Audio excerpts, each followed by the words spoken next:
In a quiet town nestled between the hills lived a man named Elijah Grant. He wasn't famous, he wasn't wealthy, but he was always busy.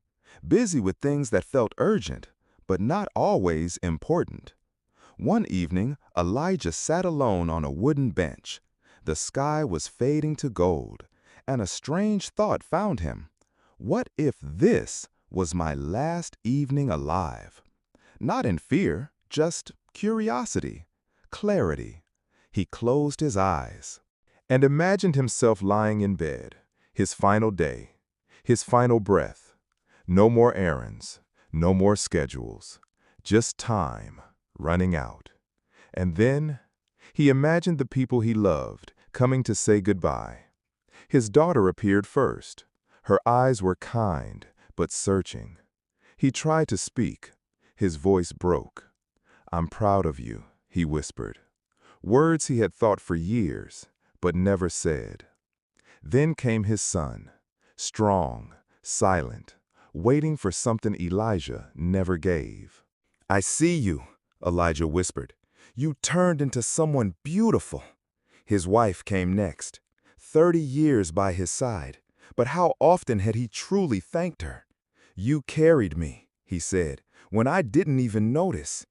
Each goodbye pulled tears from his heart, not because he feared death, but because so much love had gone unspoken. He opened his eyes, back on the bench, alive, but something had changed. That night, Elijah didn't turn on the TV. He didn't check his phone. He picked up a pen. He wrote a letter to his daughter. "You still live in the corners of my heart that never learned how to speak."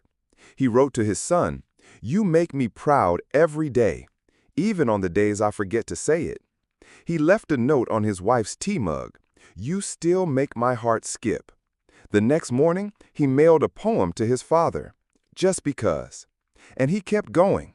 He hugged longer, laughed more, paused more. He sent random texts, left sticky notes that simply said, "You matter."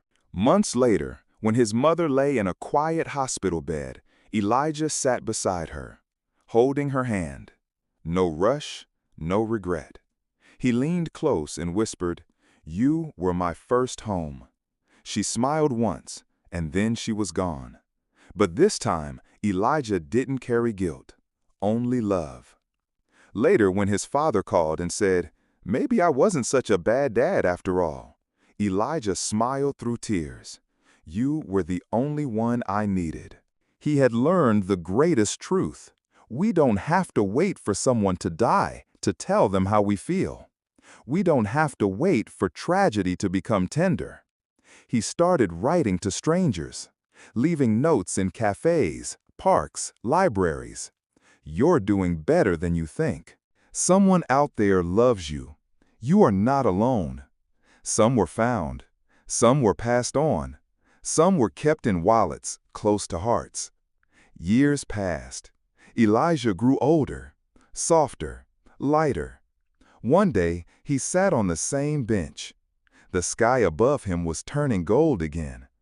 He looked at the people passing by, the children, the mothers, the lonely souls, and he smiled. He had once imagined the end, but instead, it became his beginning. To everyone still holding back, speak now. You never know who's waiting to hear it. If this story touched your heart, let it move your lips too. Tell someone you love them. Forgive where it hurts. Speak what you've held inside for too long. Because the most beautiful words are not the ones we write, but the ones we finally say. Thanks for watching. See you in next.